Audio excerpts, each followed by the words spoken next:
So ಗೆಳೆಯರೇ, ಶತ್ರು ದೇಶಗಳನ್ನು ಎದುರಿಸಲು ಭಾರತ ಸಂಪೂರ್ಣ ತಯಾರಾಗಿದ್ದು, ಈಗ ಭಾರತದ ಫ್ಲೀಟಲ್ಲಿ ಎಂಥ ಒಂದು ಆಯುಧ ಸೇರಿಕೊಳ್ಳಲಿದೆ ಅಂದರೆ ಇದು ರಣರಂಗದಲ್ಲಿ ಬಿರುಗಾಳಿ ಎಬ್ಬಿಸುವ ಶಕ್ತಿ ಹೊಂದಿರುವುದಾಗಿದೆ.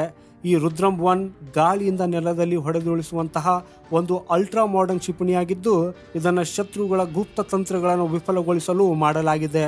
ಹಾಗೂ ಭಾರತೀಯ ವಾಯುಪಡೆಯು ತನ್ನ ಫ್ಲೀಟಲ್ಲಿ ಈಗ ಸುಮಾರು 200 ರುದ್ರಂ ಕ್ಷಿಪಣಿಗಳನ್ನು ಸೇರಿಸುವ ಯೋಜನೆಗೆ ಹಸಿರು ನಿಶಾನೆ ತೋರಿಸಲು ನಿರ್ಧರಿಸಿದೆ.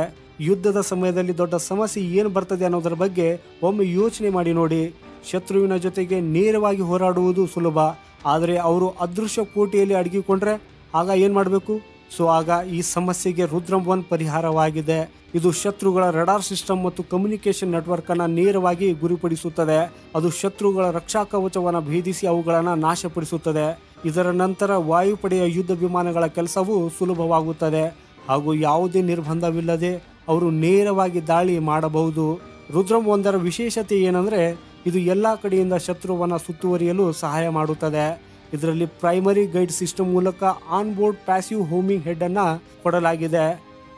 ಇದೊಂದು ವಿಶೇಷ ತಂತ್ರಜ್ಞಾನವಾಗಿದ್ದು, ನಿಶಬ್ದ ಸ್ಥಿತಿಯಲ್ಲಿರುವ ಅಥವಾ ಅಡಗಿಕೊಂಡಿರುವ ಶತ್ರುಗಳ ರೆಡಾರ್ಗಳನ್ನು ಕೂಡ ಪತ್ತೆ ಹಚ್ಚುತ್ತದೆ.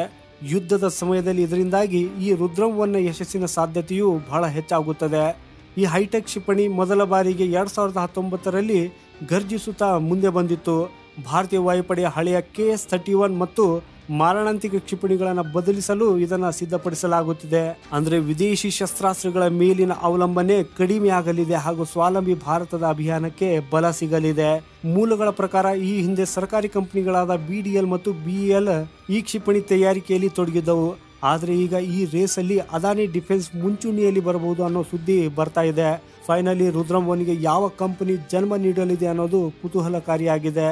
ಆದಾಗ್ಯೂ 2023ರಲ್ಲಿ ಹೆಚ್ಚಿನ ಪರೀಕ್ಷೆಗಳನ್ನು ನಡೆಸಲಾಗುವುದಂತ ಹೇಳಲಾಗಿತ್ತು, ಆದರೆ ಅದರ ಬಗ್ಗೆ ಇನ್ನೂ ಯಾವುದೇ ಮಾಹಿತಿ ಬಂದಿಲ್ಲ.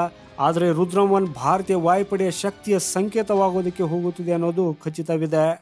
ಇದು ಕೇವಲ ಭವಿಷ್ಯದ ಯುದ್ಧಗಳಲ್ಲಿ ಗೇಮ್ ಚೇಂಜರ್ ಸಾಬೀತುಪಡಿಸುವುದಲ್ಲದೆ ರಕ್ಷಣಾ ಕ್ಷೇತ್ರದಲ್ಲಿ ಭಾರತವನ್ನು ಸ್ವಾವಲಂಬಿಯನ್ನಾಗಿ ಮಾಡುವ ದಿಕ್ಕಿನಲ್ಲಿ ಒಂದು ಮೈಲಿಗಲ್ಲು ಅನ್ನೋದು ಸಾಬೀತುಪಡಿಸುತ್ತದೆ. ಸೊ ಗೆಳೆಯರೇ, ಈ ಮಾರಣಾಂತಿಕ ಕ್ಷಿಪಣಿಯ ಬಗ್ಗೆ ನಿಮ್ಮ ಅಭಿಪ್ರಾಯ ಏನು ಅನ್ನೋದನ್ನು ಕಮೆಂಟ್ ಮಾಡುವ ಮೂಲಕ ದಯವಿಟ್ಟು ನಮಗೆ ತಿಳಿಸಿ. ಈ ರೀತಿಯ ಭಾರತಕ್ಕೆ ಸಂಬಂಧಪಟ್ಟಂಥ ವಿಡಿಯೋಗಳಿಗಾಗಿ ಈ ವಿಡಿಯೋಗೆ ಒಂದು ಲೈಕ್ ಮಾಡಿ ಹಾಗೂ ಚಾನೆಲ್ ಸಬ್ಸ್ಕ್ರೈಬ್ ಮಾಡುವುದನ್ನು ಮರೆಯದಿರಿ. ವಂದೇ ಮಾತರಂ. ಭಾರತ್ ಮಾತಾ ಕಿ ಜೈ.